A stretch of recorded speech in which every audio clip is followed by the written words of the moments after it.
राजधानी लखनऊ से एक हैरान कर देने वाला मामला सामने आया है। बताइए जरा, जिस महिला की पूर्व में मौत हो गई हो, बकायदा उसका दाह संस्कार हो गया हो, अब वही महिला पुनर्जीवित होकर अपने पति साथ थाने पहुंच लोगों के खिलाफ फर्जी मुकदमा दर्ज कर अवैध मोटी रकम वसूल रही है। इस मामले पर मंगलवार को कृष्णा नगर निवासी आदित्य दीक्षित ने एक प्रेस वार्ता कर ये बड़ा खुलासा किया है। उन्होंने मृतक महिला और उसके पति पर गंभीर आरोप प्रमाणित दस्तावेजों एवं साक्ष्यों के आधार पर लगाए हैं। आदित्य दीक्षित का कहना है कि सूर्यमुखी पत्नी प्रभाकर मिश्रा की मौत 2014 में हो गई, जिसकी पुष्टि स्वयं उसके पति प्रभाकर मिश्रा ने की। तो ये मृतक महिला पुनर्जीवित कैसे हो गई और फिर किस वेश पर कृष्णा नगर निवासी रहे आदित्य दीक्षित पर मृतक महिला द्वारा मुकदमा लिखा गया? अब बड़ा सवाल है कि यदि वो जीवित है तो वर्ष 2014 में इन पति पत्नी और उनके सहयोगियों ने किस महिला की हत्या कर शमशान घाट में अंतिम संस्कार कर दाह संस्कार की प्रमाणित रसीद प्राप्त की? वो महिला कौन हो सकती है जिसका अंतिम संस्कार प्रभाकर मिश्रा ने किया और सूर्यमुखी मिश्रा के नाम पर दाह संस्कार की प्रमाणित रसीद प्राप्त की? सुनिए आदित्य दीक्षित द्वारा लगाए गए आरोपों को। इसी करने की जरूरत पड़ गई। सर, मेरा मामला ये है कि थाना कृष्णा नगर में एक महिला सूर्यमुखी मिश्रा पत्नी प्रभाकर मिश्रा के द्वारा 12/4/2022 को एक मुकदमा दर्ज कराया जाता है। एक मेरी पत्नी और सूर्यमुखी पत्नी के पक्ष में एक सुखजिंद कुमार वाड़ा भूमि स्वामी के द्वारा एक विक्रय अनुबंध कराया गया था। उस विक्रय अनुबंध की कुछ नियम शर्तें सूर्यमुखी मिश्रा द्वारा पूरी नहीं की गई और जब पूरी नहीं की गई तो उन्होंने दीवानी वाद चलाया। दीवानी वाद अभी विचाराधीन है और विचाराधीन होने के बावजूद भी इन्होंने थाने में डायरेक्टली, जब वहाँ से कोई सफलता नहीं मिली इनको, तो सीधे एफआईआर दर्ज कर दी।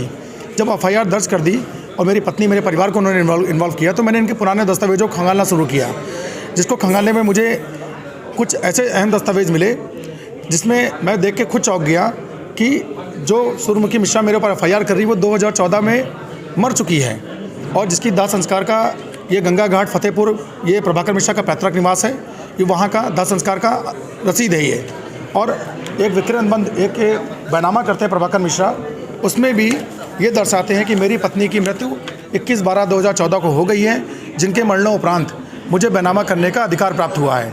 तो मेरा कंसर्न सर इतना सा है कि जो औरत 2014 में मर चुकी है तो वो जीवित कैसे हुई? अगर ये वही महिला है तो 2014 में प्रभाकर मिश्रा ने जिसका अंतिम संस्कार किया मारकर या कैसे करके, वो औरत कौन थी? ये एक जांच का विषय है, क्योंकि जिस गंभीर धारा मेरे ऊपर एफआईआर दर्ज की है उसमें तो नॉन बेलेबल ऑफेंस है। अगर मुझे पुलिस बंद करती 10 साल के अंदर मैं पैक हूँ, तो उस कंडीशन में मैं थाने पुलिस के द्वारा ना मेरे कोई दस्तावेज देखे गए कि ना इनसे कुछ पूछा गया कि आपको कोई दीवानी वाद चल रहा है, सिविल वाद चल रहा है, मतलब कोई भी जानकारी इनसे नहीं ली गई और मेरे ऊपर सीधे उठा के एफआईआर दर्ज कर दी गई। तो क्या आप चाहते हैं? क्या चाहते हैं सर? प्रेस वार्ता के माध्यम से क्या चाहते हैं? प्रेस वार्ता के माध्यम से इनका जो काला चिट्ठा है, जो अभी तक लोगों से छुपा कर रखा हुआ है इन्होंने, कि ये मरी हैं कि जिंदा हैं, ये पति पत्नी जो बंटी बबली बन के खेल रहे हैं, ये मतलब आपके साथ 420 हुई है? 420 से 100% हुई सर। और जिसको जमीन बेची प्रभाकर मिश्रा ने, उसके विरुद्ध भी उसने मुकदमा दर्ज करा दिया अपनी पत्नी के माध्यम से, जीवित होकर। 2014 मरा घोषित करते हैं और 2021 में मुकदमा दर्ज करते हैं। तो इसको मैं क्या समझूं सर? और इनसे भी धन उगाही कर रहे हैं और मुझसे भी पैसे की डिमांड कर रहे हैं। शासन प्रशासन से आपको क्या सहयोग मिला? आपने अपनी बात कही क्या? सर, शासन प्रशासन से मैंने अपनी बात श्रीमान police commissioner DK Thakur ji से मैसेंजर के द्वारा, जिसने एफआईआर दर्ज हुई है, मैंने उनको एक अपनी डिटेल लिख के भेजी, लेकिन उनके बिजी शेड्यूल कारण मेरी उनसे मुलाकात नहीं हो पाई। मैं DCP मैडम अपर्णा रजत कौशिक के पास भी गया, मैंने अपनी वहाँ स्लिप कटवाई, लेकिन उनके बिजी शेड्यूल कारण मेरी उनसे मुलाकात नहीं हो पाई। तब मैंने संबंधित प्रशासनिक को सभी अपने शिकायत एक प्रार्थना पत्र के द्वारा सभी दस्तावेज लगाकर। ब्यूरो हेड अरविंद तिवारी की रिपोर्ट।